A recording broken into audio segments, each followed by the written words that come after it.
Just finished watching Black Lightning Season 3.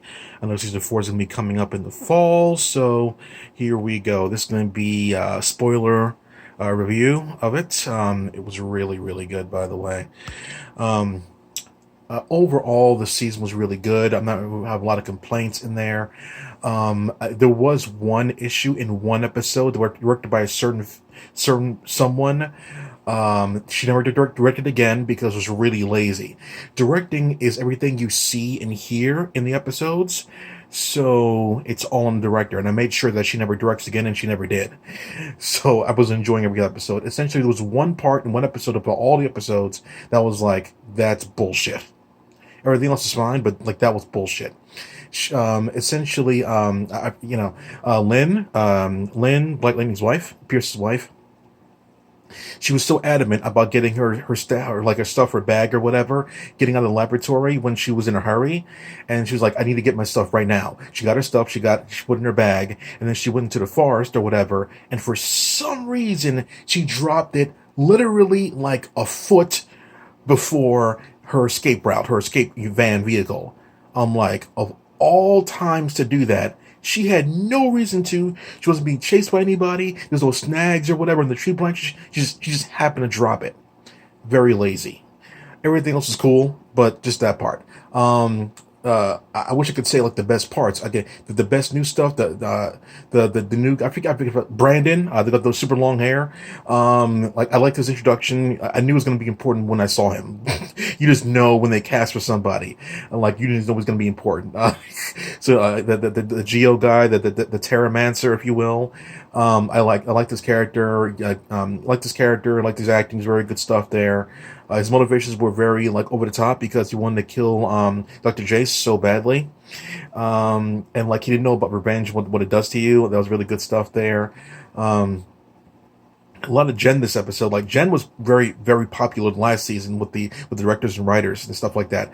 Very very big focal point with her and Malik last season, Khalil last season, and her focus was like more on her becoming more in the group this year. So like this season, and I was like, okay, cool. Like I don't really have a problem with any of the characters in the show. I don't have a problem with the lesbian stuff there. That's fine. Chloe and should I forget her name? Blackbird. For Adrienne or whatever. I think her name is Alan, something like that. You know what I'm talking about. Pierce's other daughter. So like, I apologize for not knowing every single person's name, especially when I'm like live in front of the camera with no cuts or edits. But yeah, the most distracting thing in this entire season, honestly, was Black Lightning's beard. Uh, Black Lightning's beard, it was like always like slanted down like that way. The white in his beard was always slanted down that way. And in the other seasons, he didn't have a super long beard, but for this season, it was really long. So I guess they were hiding it. But every time they had Pierce Black Lightning on camera, I kept looking at his beard like going down at an angle. I'm like, it's kind of distracting, but not you not enough to like make me look away or whatever. Just like that's interesting. Why it was interesting? Because during all the hand-to-hand combat scenes when they were getting all like crazy with things, I was looking at his beard and it was for some reason not there anymore. Because it was a stand-in, obviously. Speaking of stand-in, the other like thing that was kind of irking in the season was Painkiller and Khalil, the chemistry between those two. Whenever those two would fight, I was looking to stunt double. I was looking at the person who was, the other Khalil, per se, the other actor, or the stunt double was doing Khalil, who was much shorter than the actual actor and not as cut as that one. And there was one part I think it was in the finale, when they showed the stunt actor was playing the other Khalil, very clear in the camera, and you can see it's definitely not Khalil or anybody who looks like Khalil. I thought he might be Hispanic by like one little tease I saw in one of the episodes. Very much Hispanic. So they got a Hispanic guy to play. Anyway, I'm not going to be Jerry Lawler and go there. But yeah, that was really cool. Like that was cool to see that part. But the the balancing act between Painkiller and the Khalil was very well done. It was nothing easy, Painkiller was going to get out of there eventually, and Painkiller's character is very cool, very calm, very evil, that all the cool stuff there. Tobias compared to the other seasons, Tobias Whale was very, very put down, and like in this one, he wasn't nearly as important as the other seasons. Keep an eye on that motherfucker. He was not nearly as important as the other seasons. Some my ginger food here. There we go. So like he wasn't nearly as important, but he was an important character, focal point. But he wasn't like how you say like all over like he was in season 2 and season 1. He was more downplayed. They need to introduce new villains and new characters. Odell was important. Eve was important as well near the end. Eve was important. The new character Gravedigger, I'm like, who the hell is this guy? I looked him up immediately. I'm like, who the fuck is this guy? He was able to like have every power in the book and everything and control your mind. I'm like, that's some good ass fucking powers right there. Someone asked me a while ago if I could have any power, it would be manipulation. More than telekinesis or telepathy per se, like knowing what's in your mind. No, manipulation or invisibility or teleportation. I said manipulation. Because I'm getting tired of like being told no for bullshit reasons. So like manipulate your ass. Just fucking do it, bitch. You know what I'm saying?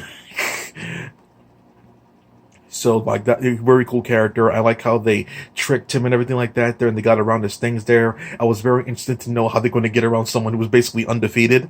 That was really cool stuff.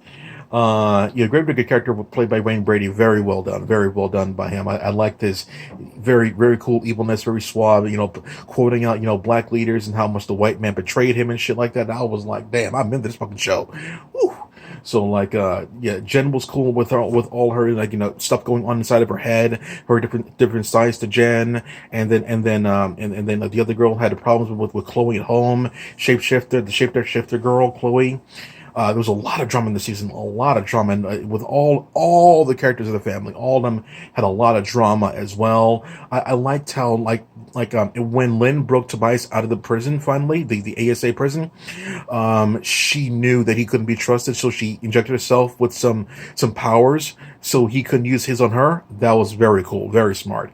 And like instead of like she's a scientist, she's super smart, but she didn't, go to the usual tropes of being, duped by the evil guy. I mean, like, I think the main thing I was thinking this entire time was why didn't they gag Tobias? I know for story reasons they couldn't, but like, I think any smart person would know to like gag Tobias because this guy likes to talk his way out of anything. So like, it played into the storyline very well. I was very intrigued by the way they were going. So so it was cool either way, it was awesome. So Painkiller's martial arts was awesome as well. I'm sure the girls liked them with the shirt off, you know what I mean? So Gravedigger was cool, Tobias was cool, Eve all the characters were cool, all the villains were very cool in this thing. I forgot the name of the guy who was in the first season. I think his name was Tavon or Terry, someone in the first season. And he's basically the guy who can't be killed because he keeps on coming back. He was like shot or whatever, and like he came back or whatever, like instantly. I'm like, okay. He was cool too. I like his character as well. He's very evil, very cool. Like all the characters are very strong to themselves. But rest in peace to Henderson. maybe the actor didn't want to do any more episodes. That's why he got killed off there. So like he didn't have to, like, story wise, he didn't have to die the way they set things up. He didn't have to die. But likely he wanted to be out or whatever and do other things. So that, it's fine either way. Or, like maybe they didn't need him for the next season or whatever, they're gonna like have a funeral for him likely in the beginning of the next season. But like there's a lot of new characters introduced into the season, like Brandon and TC, very cool characters themselves there. They have a lot. All the characters have so many flaws, and they overcome those flaws. And how they overcome those flaws is what intrigues me to watch the episodes. So it's not like Superman or whatever who has like one problem or whatever, and no, these characters have a lot of flaws to them. I mean, like TC can't do that, like computer manipulation thing without like having extreme like issues with it per se. He like what he's gonna say is interesting, and like he passed out sometimes. And Jen, she's a wild card as well, and all the characters like can flip at any moment. yet, and you don't know how they're going to flip, but they likely going to flip. So I very much enjoyed the season of Black Lightning 100%. I tried looking at Tiger King. I can't get past 5 minutes, bruh.